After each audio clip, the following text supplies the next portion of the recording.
Hello students, this is your instructor speaking, just in case you didn't know. Who else would be posting this on Moodle, right? Doesn't make any sense. I promised a video of some discussion and review over the 3 articles from this last week, and I wanted to do that for you now that most of you have posted on the Moodle discussion forums, which I do appreciate.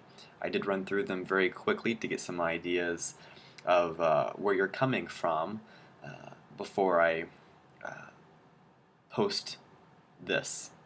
So hopefully this will be beneficial to you and also for me, because doing these kinds of things like this video is also a good experience on a few different levels for me as well. So, I'm in Pierre, South Dakota, although here in the state they don't call it Pierre, they call it Pierre because it's South Dakota, and why not? So that's what they're doing here, and I've been corrected twice and pretty harshly at that.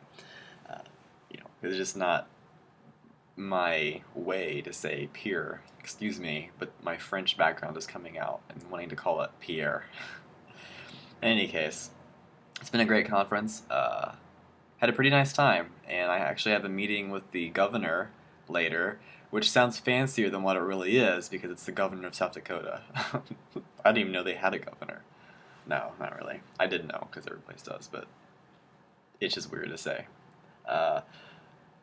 So anyway, that's happening later this afternoon, and I wanted to go ahead and make this video and get it out to you this morning.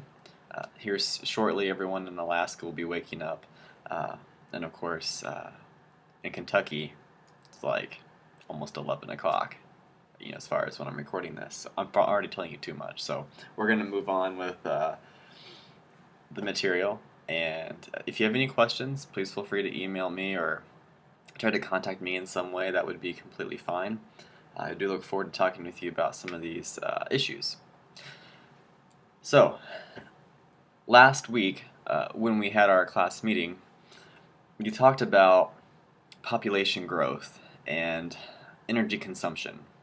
And really, last week's materials were supposed to be more introductory oriented, but you're all graduate students and you've had a lot of experiences understanding what population is really all about. And I don't really feel the need to review basic principles. Instead, I want to delve more deeply into that information and give you some food for thought. And since we're doing this through a video recorded lecture / discussion, I wanted to give you some important pieces to really mull over. Now, you've already completed your discussion forums, which I appreciate, and I appreciate how studious you were. The length of the responses were great. I mean, it was impressive because you really took the initiative to do something about the material. Well, this is related to the readings for the week. I mean, this is why we selected this exercise and why we are going with it now. And so the first article I want to discuss is the population energy article. Now, referring to our discussion last week, I argue, and other scholars do too, that it's not so much population that's a major problem. It's more like what we're consuming and how much we're consuming. As I indicated last time, we can fit everybody into like Los Angeles County shoulder to shoulder in the entire world and be fine. It's not really about the people, it's not really about the population, it's about how we're consuming. That's the problem. And that plays so well into the themes for the readings that I asked you to go through. So with population and energy, it was much more about the rising costs of energy and meeting the energy needs of other people. But I always argue that sometimes that concept can be misunderstood and subjective in a lot of ways. when we're dealing with people and human needs and social sciences and even the humanities, and some aspects of the natural sciences as well, we put people right in the center of what we're studying. Those are the participants. That's what we're doing. And that's what all of you are going to be doing, is working with people and trying to understand what that really means for your research and for your ideas. And it's difficult. In a lot of ways, we have it more difficult than those in the natural and physical sciences. So whether you're studying, economics or indigenous studies or cross-cultural understandings, we're putting people squarely in the center, and that's kind of difficult. And so when the author makes the comment that we have trouble meeting the energy needs of people, well, what does that mean? How do we know? What studies have been done to bring us to this conclusion? And there aren't really well-cited studies for that. Furthermore, how would you even do that? That in and of itself can be very subjective. And so that's something to think about. Are we meeting the energy needs of Americans? I don't know. I have no idea. A few years ago, I did a study with some colleagues at Ball State, and it was an energy efficiency inventory of the Great Lakes states. And we discovered that Minnesota, which is where I'm at now, has some of the best energy efficiency measures and initiatives in the entire Great Lakes region. In Indiana, which is where I grew up and was going to school, had some of the worst. And that's interesting because, what does that really mean? If we're measuring it by energy efficiency standards or initiatives or some sort of tax benefit, just some sort of benefit that people can get from it, well, maybe that would be one way to look at it. But that's just it. That's just one way. And so the methodology behind this idea is just so different. And so I would have to say that this assumption made by the author is a little confusing and unfounded, and that there might be better ways to make the argument. And so the author does. Later on, there is a discussion of the use of oil, natural gas, and coal, these fossil fuels. And we argue quite a bit in this country, and maybe it's not so much an argument as it is a debate, or maybe it really is just an argument. What about the cost? I don't know, it was like 2005-ish when the United States saw this increase in gasoline prices. And first of all,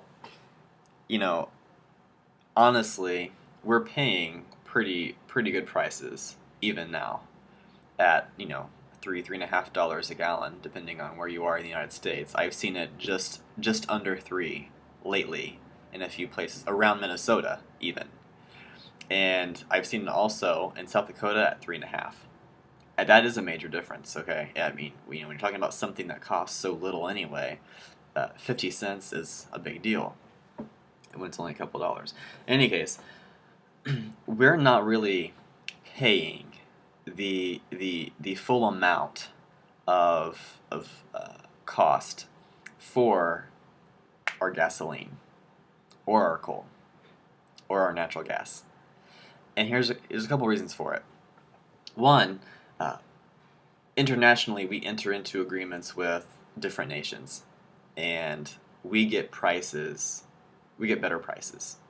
Two, we create domestic policies that also promote lower costs. Like the public, because it's through the federal government, subsidizes with our tax dollars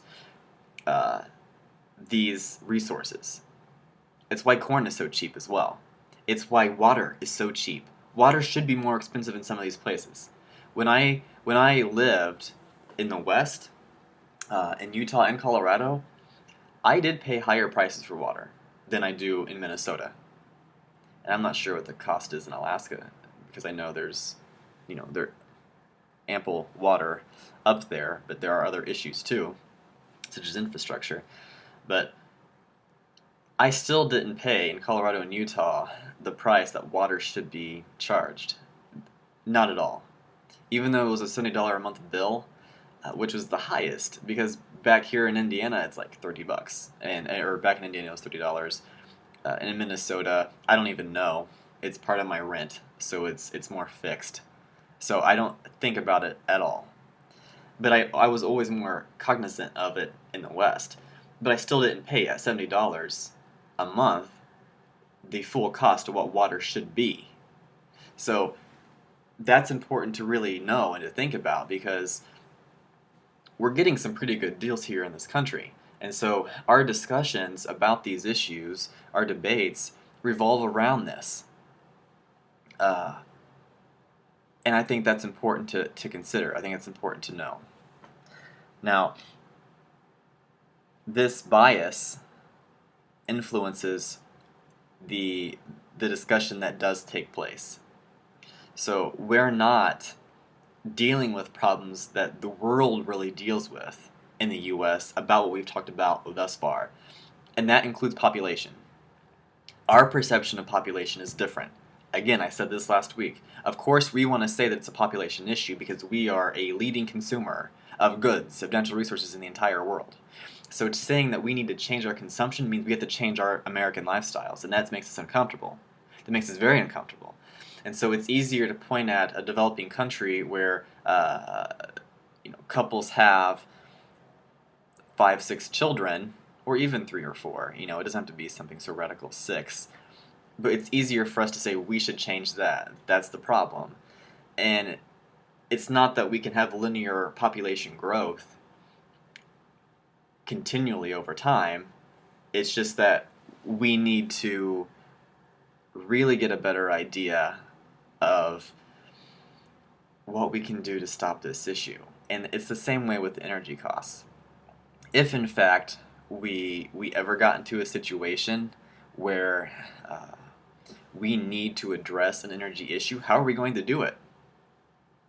We're going to bitch and moan about the proper and improper ways of doing it, and perhaps settle on a compromised improper way, which is something that we have done in the most recent past. And so this is something, as people in this generation, we're responsible for how our nation's going to turn out. And even though there are business and money interests involved as well, we still need to think about our role in this system. So that's important to remember. Related to energy, biologically speaking, is food security. And because we did talk about how some of this occurs last week, I thought the article was really interesting because it really makes you think about how population growth can affect food security. And I think the biggest point that I'm taking home from this particular article is that increasing food production to meet population increases means some pretty major implications. We're talking about implications to the food species, the varieties of corn. We use almost the same corn everywhere in this country. And we use other corn, right, for our cattle. They don't eat sweet corn, we eat the sweet corn. We save the good stuff for us. They get the gross stuff, the grainy stuff. And we're limiting biodiversity by creating more single crops. We're limiting biodiversity by using more land to grow more food. We haven't quite figured out in a lot of ways how to increase yield through different innovative measures that may not take as many resources, especially as it pertains to land. And if we take land for agriculture, that means removing land for other purposes, and that's why we decrease biodiversity. This can be a problem because we are part of that ecosystem. I'm going to keep pushing this all semester because that's what this is about, that we're all part of this ecosystem. And when we start to remove these components, it's going to cause some problems. And we don't know what the ramifications are going to be at all. There's no way for us to actually understand what that's about. And if we in fact are going through what scientists are calling a pretty a pretty large mass extinction, and I would agree with that on a lot of levels. What is that going to mean for the future of our own species? You know, and the problem really relies on we don't have enough forethought. So, what are we going to do about this? Right off the hand, the only thing I could think about is we need to really watch our consumption. That we should think about how to be more minimalist. We can mirror indigenous ideology on this and be true conservationists, because after all, the more modern conservation that we practice in Western societies seems weak in comparison to indigenous philosophy, because their primary economies were truly sustainable, truly human, truly conservation oriented, because it was important to protect the family unit, the social structures, the people. But in doing so, it's an acknowledgement of relationships to non-human beings, including vegetation. This is a radically different way of seeing things.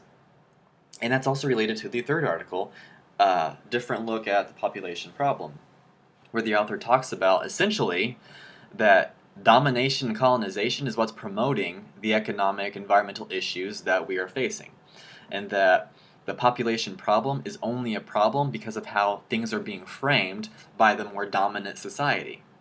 But the author also indicates that socialism and communism are not going to be saving graces of our nations.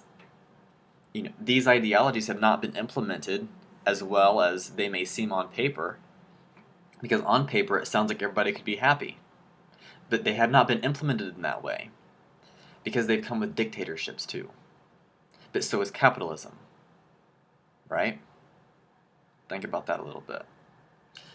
And this is not me saying that capitalism is the worst thing in the world. I benefit from this. I'm getting paid to teach you. I'm getting paid to do my job elsewhere. And I also enjoy nice things. So I understand. I have a part in this problem. I need to know how I fit within that and what I need to do to minimize my impact, and also how to change that. But I also have to acknowledge that the issues that we have in front of us, whether it's capitalism related or whether it's socialist or communistic, or maybe it's just some weird, awkward combination of all of those things, that's not going to be what solves the problem. Now, we can be more innovative, and we can evolve our systems, our economic systems, such as capitalism, as we have in the U.S., into something that's more beneficial to all Americans. On top of that, we don't have a 100% purely capitalistic economic system, right? We have social welfare programs that are socialist. We have land conservation measures, the national park system, which are communist. And we have a market economy, which of course is capitalist. So we don't even have one set, completely straight, narrow, true version of an economic system. We've Americanized our economic system. But with that in mind, that doesn't mean that it's the best ever. There are changes. And all of you see that too, right? This isn't I'm not just making things up in my head here. There are some changes that need to occur. But the system that we're living in right now, the capitalism, the socialism, the communism, those create a special colored lens with which we see everything around us. And through that is born this sense of exceptionalism that we have. But that doesn't keep the U.S., as an example, immune to issues such as population or energy or food security, right? So when we really think about it, we've been at this class for the last several weeks now, and human population is so related to all these issues that we just talked about: the energy, the population, the energy, the systems, the food security. We limit biodiversity. We consume too much. So what are some possible solutions to this? Well, the most obvious is, as I've said, we have to cut back. But something else we could also do is we can push our policymakers to consider more energy efficient policies. We can take individual action, because while we may not be able to make any major difference in the world, we are one drop of that ocean. And that ocean can be very strong, shaping continents. And that's what we need to do. We need to take individual accountability for ourselves and for the things that we do. We all belong to members of some communities, and we need to be mindful of our role within those communities. Do we have an obligation to help our communities become sustainable? Yes.